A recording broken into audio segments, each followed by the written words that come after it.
మన సబ్స్క్రైబర్ ఒకతను ఒక క్వశ్చన్ అడిగారు. సార్, హైదరాబాద్లో లోన్ తీసుకొని ఒక 80 లక్షల ప్లాట్ కొనడం, అపార్ట్మెంట్లో ఫ్లాట్ కొనడం మంచిదా, లేకపోతే ఇండిపెండెంట్ హౌస్ తీసుకోవడం బెటరా, లేకపోతే ఇప్పుడు కిరాయికి ఉండడమే బెటరా, ఏది బెస్ట్ ఆప్షన్ అని చెప్పి తను అడిగారనమాట.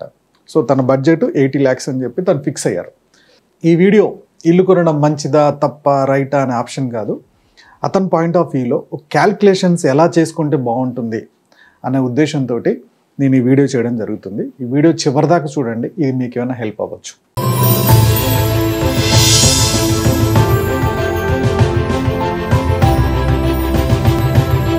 తన దగ్గర డబ్బు ఉంది అనుకుందాం, 80 lakhs డబ్బు ఉంది అనుకుందాం. 80 lakhs డబ్బుతోటి అపార్ట్మెంట్కి వెళ్దాం అనుకుంటున్నాడు. సో మీరు ఒక 80 lakhsలో తీసుకునే అపార్ట్మెంట్ డబుల్ బెడ్రూమ్ అయి ఉంటుంది. అలాంటిదే మనం యాస్టీస్గా బయట రెంట్కి ఉండాల్సి వస్తే మినిమంలో మినిమం ఒక 15,000 రెంట్ ఉంటుంది. సో 15,000 రెంట్ అంటే జస్ట్ మీకు 10 yearsకి వచ్చేవరకు ఎవ్రీ ఇయర్ ఒక 5% దాని రెంట్ పెంచుకుంటూ పోతున్నాడు. ఈ లెక్కన 10 yearsకి మీ రెంట్ వచ్చేసి ఈ రోజున 15,000 ఉంది, 5 సంవత్సరాలకి అది 18,232 అవుతుంది. అది 10 సంవత్సరాలకి దాదాపుగా 23,000 రెంట్ అవుతుంది. 5% ఓనర్స్ పెంచుకుంటూ పోతున్నారు, 23,000 అయింది. సో కేవలం రెంట్లకే ఈ 10 సంవత్సరాల్లో 23 లక్షలు కట్టుంటారు. ఈ 80 lakhs అపార్ట్మెంట్కి వెళ్తే తనకి జస్ట్ 15-20 గజాలు కింద ల్యాండ్లో వస్తుంది. ఈ ల్యాండ్ వాల్యూ ఒక 15 లక్షలు ఉంది అనుకుందాం. ఇప్పుడు అతను ఉండే ఏరియాలో ఈ ల్యాండ్ వాల్యూ ఒక 15 లక్షలు ఉంది. సో ఆ బిల్డర్ అది కట్టినందుకు కానీ ఆ కన్స్ట్రక్షన్ వాల్యూకి కానీ 65 లక్షలు ఇస్తున్నాడు. ఓకే, సో అపార్ట్మెంట్ వాల్యూ దాదాపుగా ఒక 10% పెరుగుతూ పోతుంది, ఒక 10 years పెరుగుతుంది. తర్వాత అపార్ట్మెంట్ వాల్యూ పెరగదు. అపార్ట్మెంట్ వాల్యూ పెరుగుతున్న కొద్దీ సో తను పెట్టింది మొత్తం 80 లక్షలు. సో ఈ 80 లక్షల అమౌంట్ సో ఒక 10 సంవత్సరాలకి లెక్కేద్దాం మనం. రియల్ ఎస్టేట్లో మామూలుగా 10-12% ఓపెన్ ప్లాట్ కానీ ఇండిపెండెంట్ హౌస్ కానీ పెరుగుతూ ఉంటుంది. కానీ అపార్ట్మెంట్లో ఫ్లాట్ వాల్యూ వచ్చేసి జస్ట్ 5% పెరుగుతుంది. సో అపార్ట్మెంట్ వాల్యూ ఒక 10 yearsకి దాని వాల్యూ ఎంత పెరగవచ్చు, 1,30,00,000. ఇదే అమౌంట్ని మీరు ఒకవేళ ఫిక్స్డ్ డిపాజిట్లో పెడితే, ఈ 80 లక్షల్ని ఫిక్స్డ్ డిపాజిట్లో పెడితే ఎంత అవుద్ది అనేది ఒకసారి చూద్దాం. సో 6.5% రేట్ ఆఫ్ ఇంట్రెస్ట్ తీసుకుంటే 10 yearsకి 1,52,00,000 అవుతుంది. ఫిక్స్డ్ డిపాజిట్లో ఉన్నప్పుడు అది 1,50,00,000 అయింది. ఆ 1,50,00,000 నుంచి ఈ 23 లక్షలు తీసేశారనుకుందాం, మీ దగ్గర ఇంకా 1,30,00,000 ఉంది. ఇలా కాకుండా కొద్దిగా రేట్ ఆఫ్ ఇంట్రెస్ట్ ఇచ్చేది మ్యూచువల్ ఫండ్కి వెళ్ళారనుకుందాం. ఈ 80 లక్షల్ని మీరు మ్యూచువల్ ఫండ్లో ఒక 12% రేట్ ఆఫ్ ఇంట్రెస్ట్ ఇచ్చే మ్యూచువల్ ఫండ్లో పెట్టారనుకుందాం. 10 yearsకి పెట్టారు. 10 yearsకి 2,50,00,000 అవుతుంది. దీంట్లో నుంచి 15,000 రెంట్కి ఉన్నారు కదా, అది 23 లక్షలు అయింది కదా రెంట్. ఈ 10 సంవత్సరాలకి 23 లక్షలు తీసేస్తే 2,25,28 ఉంటుంది. దాంట్లో నుంచి ఒక 20 ట్యాక్స్ తీసేశారనుకుందాం, మీకు ఇంకా 2 కోట్లు ఉంటుంది. మీది అసలు 80 లక్షలు, 1,20,00,000 లాభం ఉంటుంది మీ దగ్గర డబ్బులు ఉంటే. సో ఇప్పుడు మనం ఏమేమి చూసాం, అపార్ట్మెంట్ తీసుకుంటే ఒక 10 yearsకి దాని వాల్యూ ఎంత పెరగవచ్చు, 1,30,00,000. ఒకవేళ మీరు ఫిక్స్డ్ డిపాజిట్కి వెళ్ళారు, మీ అమౌంట్ ఫిక్స్డ్ డిపాజిట్ ఇస్తే 1,50,00,000 వస్తుంది. దాంట్లో నుంచి 22 లక్షలు మీ రెంట్కు ఉండడానికి 22 లక్షలు తీసేశారు, 1,30,00,000 ఉంది. ఒకవేళ మీరు మ్యూచువల్ ఫండ్స్కి వెళ్ళారు 12% రేట్ ఆఫ్ ఇంట్రెస్ట్ ఇచ్చేదానికి, అది 2,50,00,000 అవుతుంది. మీరు ఒక 25 లక్షలు 23 లక్షలు కిరాయికి తీసేశారు, మిగిలిన అమౌంట్ మీ దగ్గర ఉంటుంది. ఇది కాకుండా 4వ ఆప్షన్, మీరు ఇండిపెండెంట్ హౌస్కి వెళ్ళారు. సిటీ అవుట్కట్స్లో కొంచెం దూరంలో ఇండిపెండెంట్ హౌస్కి వెళ్ళారు. ఓకేనా, ఈ ఇండిపెండెంట్ హౌస్కి దాదాపుగా 80 లక్షలు మీరు లంసం పెట్టి కొనేశారు. Okay, so independent house city అవుట్కట్స్లో ఒక 10% చొప్పున పెరుగుతూ పోతుంది అనుకున్నాం. సో 10% చొప్పున ఇది పెరుగుతూ పోతే 2,09,00,000 అవుతుంది. ఇండిపెండెంట్ హౌస్ అయితే 2,09,00,000 అయింది. సిటీ అవుట్కట్స్లో అన్నిట్లో 10% పెరగాలని లేదు. నేను యావరేజ్గా ఒక్కోసారి 20 వెళ్తుంది, ఒక్కోసారి 7-8 కూడా ఉండిపోతుంది. నేను యావరేజ్ తీసుకున్నా 10%. ఇండిపెండెంట్ హౌస్ 2,09,00,000 అవుతుంది ఇండిపెండెంట్ హౌస్కి.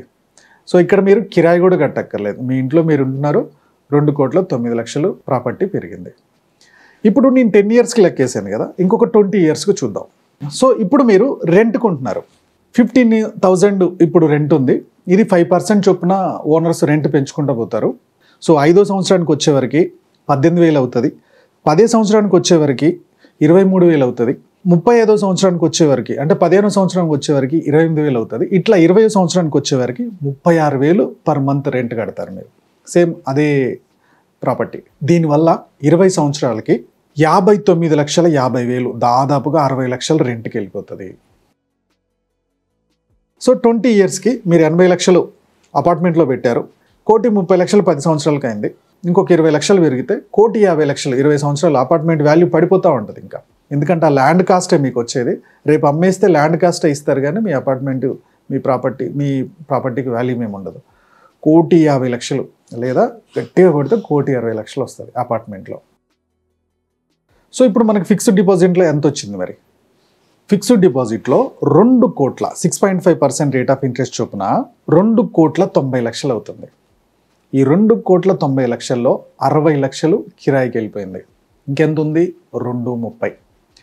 ఈ 30 లక్షలు ఒకవేళ ట్యాక్స్కి పోయింది అనుకుందాం, మీకు డబ్బులు వచ్చాయి కాబట్టి. ఓకే, 2 crores మీ చేతిలో ఉంటాయి. లేదు మీరు మ్యూచువల్ ఫండ్స్కి వెళ్ళారు అనుకుందాం, 12% రేట్ ఆఫ్ ఇంట్రెస్ట్ ఇచ్చే మ్యూచువల్ ఫండ్స్కి వెళ్ళారు. దాదాపుగా మీరు పెట్టిన 80 లక్షలు ఏదైతుందో 7,77,00,000 అవుతుంది. ఒకవేళ 12% రేట్ ఆఫ్ ఇంట్రెస్ట్ ఇస్తే 7,77,00,000 అవుతుంది. ఓకే, సో 7,77,00,000 అన్నప్పుడు రెంట్కి ఒక 60 లక్షలు తీసేశారు. ఓకే, 7 కోట్లు వచ్చింది. 7 కోట్లలో ఒక 50 లక్షలు ట్యాక్స్ పోయినా 6,50,00,000 మీ దగ్గర ఉంటుంది. లేదు ఇండిపెండెంట్ హౌస్కి వెళ్ళాం, సపరేట్గా ఇండిపెండెంట్ హౌస్కి వెళ్ళిపోయాం. ఓకే, ఎందుకంటే మన సొంత ఇంట్లో మనం ఉంటే ఎంత డబ్బు ఉన్నా సొంత ఇంట్లో ఉంటే అదొక హ్యాపీ కదా. ఎందుకంటే మిడిల్ క్లాస్ అందరికీ మైండ్లో ఫిక్స్ అయిపోయింది సొంత ఇల్లు ఉండాలని. ఒకవేళ సొంత ఇంటికి మనం వెళ్తే మీకు 10 ఇయర్స్ తర్వాత మీ ఏరియా ఆల్రెడీ డెవలప్ అయిపోయి ఉంటుంది. ఇంకా అక్కడ డెవలప్మెంట్కి స్కోప్ ఉండదు. ఏ సిటీ అవుట్కట్స్ అయినా ఒక 10 ఇయర్స్ డెవలప్ అవుతుంది. ఆ తర్వాత ఆ ఏరియా వదిలేసి నెక్స్ట్ దానికి వెళ్ళిపోతూ ఉంటారు. సో ఈ లెక్కన మీకు ఏమవుతుంది? మిగిలిన 10 ఇయర్స్ ఒక 5% పెరుగుతుంది అనుకుందాం. 10 ఇయర్స్కి మనం 10% అయినా రియల్ ఎస్టేట్ పెరుగుతుంది అనుకున్నాం కదా. సో ఇప్పుడు యావరేజ్ తీద్దాం. 20 ఇయర్స్కి జస్ట్ 7% లేదా 8% పెరిగింది అనుకుందాం. ఇండిపెండెంట్ హౌస్ 8% పెరిగింది. ఎందుకంటే ఒక 10 ఇయర్స్ దాని రేట్ తగ్గిపోయింది. స్టార్టింగ్లో బాగా పెరిగింది, తర్వాత అది డౌన్ అయింది, రేట్ అంత పెరగట్లేదు. ఇలా చూసుకున్నా మీరు ఇండిపెండెంట్ హౌస్ తీసుకున్నారు కదా, దీనికి 3,75,00,000 మీ ఇండిపెండెంట్ హౌస్ వాల్యూ. జస్ట్ 8% లెక్కేసిన 3,75,00,000. అప్పటికప్పుడు ఇల్లు అమ్మినా కానీ 3,75,00,000 వస్తుంది. ఎందుకంటే మీకు సమ్మరైజ్ చేస్తున్నాను చూడండి. ఫస్ట్ ఆఫ్ ఆల్ మీరు అపార్ట్మెంట్ తీసుకున్నారు, 80 లక్షలు మీ దగ్గర డబ్బులు ఉన్నాయి, 80 లక్షలు పెట్టేశారు. 80 లక్షలకి 20 సంవత్సరాల్లో అది మహా అంటే 1,50,00,000 అవుతుంది. దాని వాల్యూ పడిపోతుంది 10 ఇయర్స్ తర్వాత నుంచి, పెద్దగా పెరగదు, అక్కడికక్కడే ఉండిపోవచ్చు, కొద్దిగా పెరిగే ఛాన్స్ ఉంది. 1,50,00,000 అవుతుంది. అదే మీరు అదే 80 లక్షలని ఫిక్స్డ్ డిపాజిట్లో చేశారు. ఫిక్స్డ్ డిపాజిట్లో 6.5% చొప్పున 20 సంవత్సరాలు అంటే రేట్ ఆఫ్ ఇంట్రెస్ట్ ఎక్కువ ఇస్తారు, 6.5% అనుకుందాం. ఈ లెక్కన వెళ్తే 2,90,00,000 అవుతుంది. ఇందులో 60 లక్షలు తీసేయండి. అపార్ట్మెంట్ అంటే మీరు కిరాయికి ఉంటున్నారు కదా, సో కిరాయికి ఎవ్రీ ఇయర్ 5% పెంచుకుంటూ పోతారు కాబట్టి 60 లక్షలు తీసేయండి. 1,90,00,000 మీ ఇన్కమ్ ఉంటుంది. తర్వాత మ్యూచువల్ ఫండ్కి వెళ్ళారు. మ్యూచువల్ ఫండ్ అయితే 20 సంవత్సరాలకి దాదాపుగా 7,77,00,000 అవుతుంది. ఇదే 60 లక్షలు తీసేస్తే ఒకవేళ ట్యాక్స్ మొత్తం పోయినా 6,50,00,000 మీ దగ్గర ఉంటుంది. ఇండిపెండెంట్ హౌస్కి వెళ్ళారు, 20 ఇయర్స్కి లెక్కేసాం. జస్ట్ 8% చొప్పున, ఎందుకంటే సిటీ అవుట్కట్స్లో ఒక 10 ఇయర్స్లో డెవలప్ అవుతుంది, తర్వాత ఇంకెక్కువగా స్కోప్ ఉండదు. బిల్డర్స్ అందరూ సిటీ ఇంకొద్దిగా ముందుకు వెళ్ళిపోతారు, అది వదిలేసి ఇంకొద్దిగా ముందు ఏరియాకి వెళ్ళిపోతారు. ఈ లెక్కన మనకి రేట్ ఆఫ్ ఇంట్రెస్ట్ తగ్గింది, అంటే ఈ లెక్కన మనకి గ్రోత్ రేట్ తగ్గింది. జస్ట్ 8% అయితే ఎంత అవుతుంది? 3,75,00,000 అవుతుంది. సో మీ దగ్గర డబ్బులు ఉంటే ఏది ఇన్వెస్ట్ చేయడం బెటరు? ఫస్ట్ ఆప్షన్ అయితే మ్యూచువల్ ఫండ్కి వెళ్ళడం బెటరు. సో మ్యూచువల్ ఫండ్లోకి పెట్టడం వల్ల మీకు వచ్చిన లంసము 7 కోట్లు అవుతుంది. ఆ రోజుకి 2 కోట్లు సిటీ అవుట్కట్స్లో అయినా సరే 2-3 కోట్లతోటి మీరు ఇల్లు కొన్నా మిగిలిన 3 కోట్లు మీ రొటేషన్కి, మీ రిటైర్మెంట్ రొటేషన్కి హెల్ప్ అవుతుంది. ఇది ఫస్ట్ ఆప్షన్. రెండో ఆప్షన్ ఏంటి? ఇండిపెండెంట్ హౌస్కి వెళ్ళడం బెటర్. కనీసం దాని ప్రాపర్టీ వాల్యూ అంతా 3 కోట్లు ఉంటుంది. ఒకవేళ మీరు ఏదైనా జాబ్ చేస్తే ఆ వచ్చేదాంతో రిటైర్మెంట్ ఎంజాయ్ చేయొచ్చు. లేదు నాకు సేఫ్టీ కావాలనుకుంటే ఫిక్స్డ్ డిపాజిట్కి వెళ్ళినా బెటరే. మీరు కిరాయికి ఉన్న దాంతో పోల్చుకుంటే మిగిలిన అమౌంట్ మీ చేతిలో ఉంటుంది. ఓకే, సో అపార్ట్మెంట్ జోలికి వెళ్ళడం అయితే కరెక్ట్ కాదు. మీరు లోన్కి వెళ్ళినా సరే, ఇప్పుడు నేను చేసిన లెక్కల ప్రకారమే మీరు లోన్ తీసుకొని వెళ్ళినా సరే అపార్ట్మెంట్ దాని ప్రకారం మీ ప్రాపర్టీ వాల్యూ పెరగదు. 20 సంవత్సరాలు మీరు లోన్ కడుతూనే ఉంటారు యాజ్ టీజ్గా. ఓకే. సో మీరు లోన్ తీసుకొని వెళ్ళినా సరే అయితే ఇండిపెండెంట్ హౌస్కి వెళ్ళండి, లేదా మీరు లోన్ ఈఎంఐ ఏదైతే కడదాం అనుకుంటున్నారో మీ ఈఎంఐ అమౌంట్ ఏదో మ్యూచువల్ ఫండ్స్లో వేసుకుని వెళ్ళిపోతే ఒక 20 సంవత్సరాల తర్వాత పెద్ద లంసం అవుతుంది. అందులో సగం పెట్టి ఇండిపెండెంట్ హౌస్ కొన్నా మిగిలిన సగంతో మీ లైఫ్ హ్యాపీగా లీడ్ చేసుకోవచ్చు. ఓకే. లేదు సార్ నాకు ఇల్లు సొంత ఇల్లు కావాలి సార్, 20 సంవత్సరాల కిరాయి ఇళ్ళల్లో ఏముంటాం అని మీరు అనుకుంటే, ఫస్ట్ ఆఫ్ ఆల్ మీ ఇంటికి 50% అమౌంట్ 30 నుంచి 50% డౌన్ పేమెంట్ ఉండేటట్టు చూసుకోండి. 30 నుంచి 50% అప్పులు లేకుండా డౌన్ పేమెంట్ చూసుకొని మిగిలిన అమౌంట్ లోన్కి వెళ్ళండి.